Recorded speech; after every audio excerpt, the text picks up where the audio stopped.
ভাই 250 গ্রাম মাংস দেন দিহি। 250 গ্রাম মাংস বেচি না আপা। দেন না ভাই, এমন করেন কে? আরে আপা কইলাম তো 250 গ্রাম মাংস বেচি না, আধা কেজি নিচে মাংস বেচি না, জানতো ভাই মাংস কেজি কত করে? মামা একদম 480। 480? আপনি দাঁড়ায় আছেন কেন, জান না? আচ্ছা আমার একটা কাজ করবেন। ভাই এনার একটু কর না, আমার 250 গ্রাম মাংস দিতে। আমার 4 কেজি মাংস দেন। ওই রান্ডাল, ভাই কর না। এই আপা জান, জান তো। ওই বেটা এই খেদাবি কইতে ভাই যত সব। কি হইছে?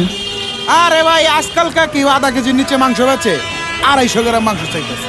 এই আপনি যান, পকেটে টাকা নাই, আইসে আবার মাংস খাইতে। করতে যায় এগুলা। ওনারা তো খুচরা 250 গ্রাম মাংস বিক্রি করে না, আর খুচরা 250 গ্রাম মাংস তো অনেক কম। আপনি 250 গ্রাম মাংস দিয়ে কি করবেন? আধা কেজির নিচে তো মাংস বেচে না। আসলে কি ভাই, বাবা আজকে পরীক্ষা কিন্তু ভালো দিতে হইব, অঙ্কে 100-তে 100 পাইতে হইব, ঠিক আছে? আচ্ছা মা। যাও। মা কি বাবা? আজকে যদি আমি পরীক্ষায় ভালো করি তোমাকে গরু মাংস দিয়ে ভাত খাওয়াবা?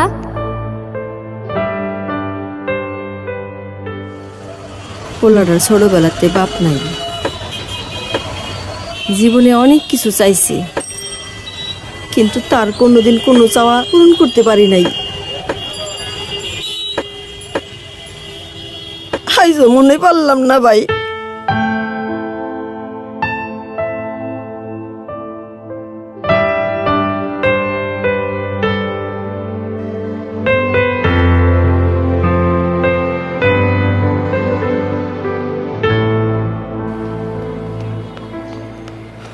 আপা,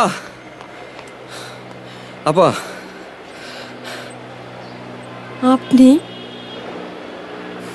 এই নেন, আমি 2 কেজি নিছি, আর এই 2 কেজি আপনার জন্য। এতগুলো মাংস? আমার কাছে তো এত টাকা নাই ভাই। নেন ভাই, আপনারটা আপনি লইয়া যান। ভাই বলছেন না, আজকে না হয় ভাই তার বোনের ছেলের একটা ইচ্ছা পূরণ করলো। রাখেন, আমার বাসায় 2 কেজি মাংসতে হয়ে যায়। এটা আপনার জন্য। আল্লাহ আপনারে ভালো করুক, অনেক বড় মনের মানুষ আপনি।